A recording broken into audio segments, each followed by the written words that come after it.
అసలు నేను చీట్ ఎందుకు చేశానో తెలుసా? వీడియో ఎండ్ వరకు చూడు, మొత్తం స్టోరీ చెప్తా. కొత్తగా నా అకౌంట్‌ని చూస్తున్న వాళ్ళుంటే ఫాలో కొట్టి సపోర్ట్ చేయండి. ఇంకా నేను ఆడబోయే ఐసీఎన్ హైదరాబాద్‌కి 35 డేస్ మాత్రమే ఉన్నాయి. సాటర్‌డే ఫుల్ బిజీ ఉండే, అందుకే వీడియో అప్‌లోడ్ చేయలేకపోయినా. కాబట్టి ఈ వ్లాగ్‌లో 36 అండ్ 35 డేస్ 2 క్లిప్స్ కలిపేస్తున్నా. డే 36 ఆ రోజు వర్కౌట్ ఏం చేయలేదు. అసలు జిమ్ కూడా వెళ్ళలేదు. కానీ డైట్, స్టెప్స్, కార్డియో మాత్రం 100% ఆన్ పాయింట్ కంప్లీట్ చేసిన. బాడీకి ప్రాపర్ రెస్ట్ ఇచ్చిన ఆ రోజు. డే 35 మార్నింగే 15K స్టెప్స్ కంప్లీట్ చేసుకొని మూవీకెళ్ళాను. థియేటర్‌లో నా లంచ్ మీల్ కంప్లీట్ చేశా. ఈవినింగ్ ప్రీ వర్కౌట్ మీల్ తిన్నాక జిమ్‌కి వెళ్ళి బ్యాక్ అండ్ బైసెప్ ట్రైన్ చేసిన.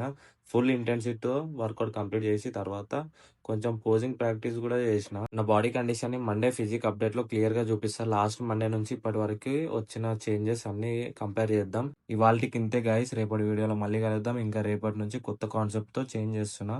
More raw content and no filters, no fake hype. Stay tuned. Video నచ్చితే లైక్ కొట్టండి. యూజ్‌ఫుల్ అనిపిస్తే ఫాలో చేయండి. ఐసీఎన్ హైదరాబాద్ జర్నీని ఫుల్‌గా కలిసి కంప్లీట్ చేద్దాం.